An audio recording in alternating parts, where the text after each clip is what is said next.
À genoux, la France est dans le marasme à cause d'une mauvaise politique ou d'une non-politique plus exactement, mais si on lui redonne confiance, elle peut parfaitement rebondir à condition de faire des réformes. Ça a l'air de repartir un peu chez les voisins et pas trop chez nous quand même. Oui, parce que nous n'avons pas fait les réformes structurelles nécessaires. Oui, mais enfin, Renzi, il s'engage très fermement dans les réformes structurelles. Renzi dit, moi je vais faire vraiment des réformes structurelles. Moi je suis pour une mise à plat des missions publiques par des vraies réformes structurelles. C'est ces réformes-là. Nous faisons des réformes en échange des réformes structurelles. On est d'accord que quand on dit un échange de réformes structurelles... Parce que comme on n'a pas fait encore les réformes structurelles, mais comme nous faisons des réformes structurelles, et on dit voilà, nous allons nous engager fermement dans des réformes structurelles très sérieuses. On va approfondir les réformes structurelles. Mais mener les réformes de ces réformes, mener les réformes qui sont nécessaires, que grâce aux choix que nous sommes en train de faire, aux réformes que nous sommes en train de mettre en œuvre, nous avons engagé le pays dans un mouvement de réforme sans précédent.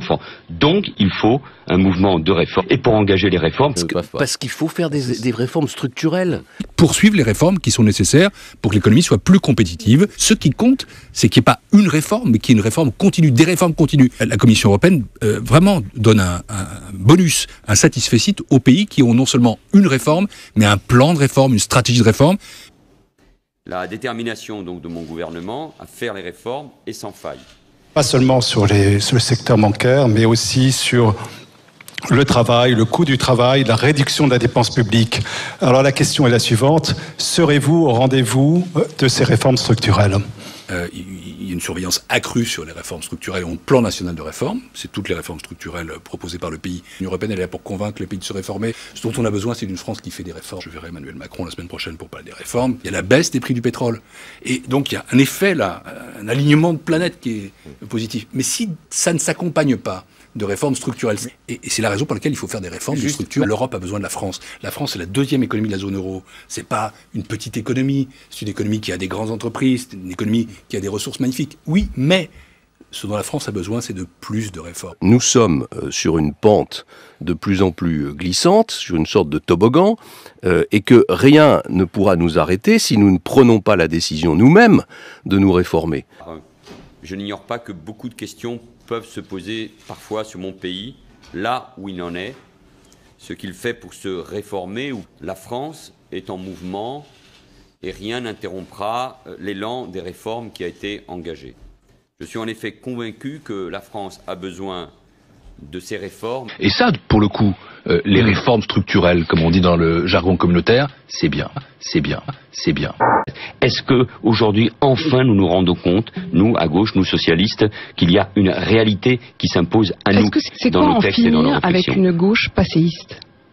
Mais avec celle qui refuse de regarder la réalité en face. Mon réaliste aux réalités. Il faut regarder en face cette réalité. Après-demain à Paris, François Hollande va recevoir M. Tsipras. Qu'attendez-vous de lui qu'il comprenne les réalités ? Mais vous aidez les entreprises, Emmanuel Macron, vous l'expliquez, certains même vous le reprochent. Il faut que ces professions évoluent, naturellement. Elles ont des adaptations à faire au monde moderne. Les éléments de modernisation que les chefs d'entreprise vont prendre, c'est-à-dire moderniser notre économie. Et puis, on modernise le pays. Votre vision d'une gauche moderne. Pierre Moscovici, est-ce que vous continuez de considérer que l'effort de la France en matière de réforme et de budget n'est pas suffisant, comme vous l'avez dit le mois dernier ? La Commission européenne, vous le savez, à ce moment-là, a pris une décision qui consistait à dire, il faut faire un effort pour 2015. C'est parce qu'on ne veut pas faire les efforts de redressement en France. On donne un nouveau délai à la France jusqu'en 2017, ce qui va imposer un effort structurel. C'est vrai, mais regardez autour de vous, regardez les autres pays européens qui réussissent, ils ont tous fait ces efforts. Et puis, il y a aussi la donnée budgétaire, et sur ce plan-là, nous demandons des efforts structurels. Quand on regarde l'Allemagne ou la Grande-Bretagne, l'augmentation de la dette a été encore plus forte en Allemagne ou en Grande-Bretagne, simplement. Ensuite, une fois la crise passée, ces pays se sont remis à faire des efforts et des réformes pour réduire l'endettement. Quand est-ce que les Français vont se rendre compte qu'entre un emploi précaire et le chômage, il vaut mieux un emploi précaire ? Ça passe pas bien, ça, cette idée-là, Charles Gave. Parce qu'à ce moment-là, généralement, les gens me disent « Ah oui, vous voulez nous transformer en ouvriers chinois ». Bah, écoutez, je ne veux pas les transformer en ouvriers chinois, il faut leur mettre le pied à l'étrier, il faut leur mettre le pied à l'étrier, il faut leur mettre le pied à l'étrier.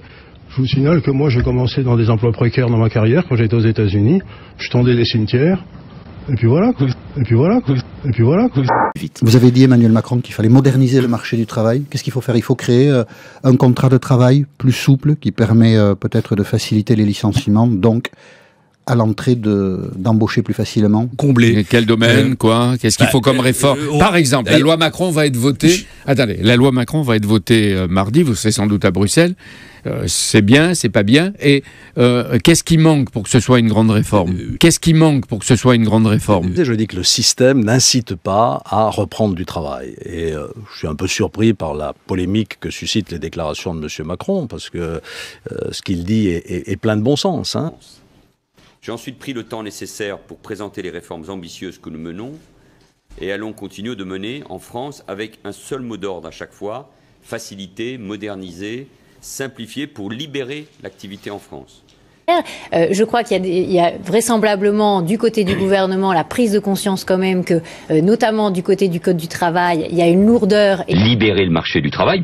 Parce que finalement on est pris en corner entre la rigidité des 35 heures et la rigidité du licenciement. Et quand on fait la guerre au déficit, et on s'attaque au marché du travail et au marché des biens. Pendant 30 ans, on a accumulé les réglementations et les contraintes pour protéger les Français. Maintenant, il faut faire un petit retour en arrière et redonner un peu de liberté. Les réformes structurelles, il faut un Big Bang sur le marché du travail, c'est-à-dire qu'il faut qu'il y ait beaucoup plus de flexibilité sur le marché du travail, que si les entreprises veulent sortir des 35 heures, elles peuvent le faire. On négocie tout au niveau des entreprises, pas au niveau national. Je trouve pas. Mais ce que je veux dire par là, c'est qu'il faut être conscient quand même que un pays a besoin d'être plus compétitif, qu'il faut libérer les forces de l'économie. Il faut vraiment libéraliser les professions fermées et l'ensemble des marchés de biens et services. Et de voir combien les contraintes, les contrôles qui pèsent sur elles les dissuadent à créer de l'emploi. Donc ce sont ces freins qu'il faut lever. Si vous libéralisez le marché du travail, vous gagnez des points de croissance. Et pour engager les réformes qui permettent de libérer les énergies et notre économie. Je pense par exemple au travail le dimanche. Je me suis déjà engagé sur ce point. Nous avons une vision du temps du travail paléolithique en France. Il faut sortir des carcans que nous nous infligeons à nous-mêmes. Il faut laisser plus de liberté, de négociation. L'ouverture des magasins le dimanche va-t-elle faire pchit, se transformer en fausse promesse? Bonjour Nicolas Barré. Bonjour Thomas. Le texte arrive aujourd'hui en séance devant les députés et vous vous inquiétez vraiment de le voir être complètement vidé de sa substance? Oui, parce que c'est assez consternant de voir à quel point on a des forces si conservatrices dans ce pays. Retraite à 65 ans, c'est la règle partout en Europe, quand ça n'est pas 67 ans. Est-ce qu'on croit vraiment qu'avec 2000 milliards de dettes, avec une situation économique dégradée, on va pouvoir éternellement être les seuls à maintenir un âge de départ à la retraite qui est inférieur aux autres? Le courage de faire les réformes de structure nécessaires sur les retraites, par exemple, qui permettraient de faire des économies importantes, sur l'indemnisation du chômage. Vous allez pas vous faire que des copains, là. Le 1er mai, gardons un jour pour la politique, le 14 juillet, gardons un jour pour le civil, le 1er janvier, gardons une fête religieuse, le 25 décembre par exemple, et supprimons tout le reste.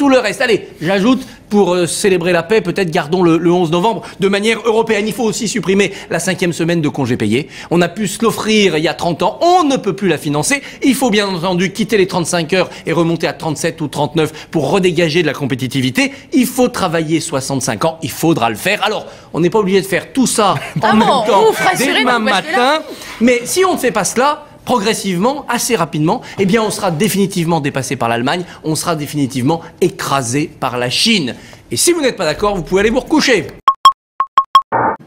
Donc à vos yeux, la gauche au pouvoir n'a jamais été de gauche. Bah si, de 80 sauf en 80-82.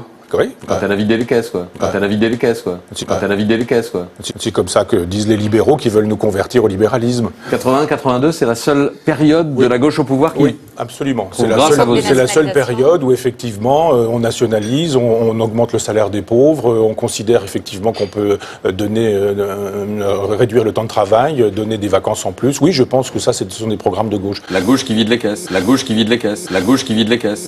Faut-il augmenter les déficits? Faut-il augmenter la dépense publique? Non. C'est ce que nous faisons depuis 40 ans dans ce pays. Nous vivons au-dessus de nos moyens. Donc nous devons baisser la dépense publique. C'est ce que nous faisons. Ça n'a jamais été fait à ce niveau-là en France.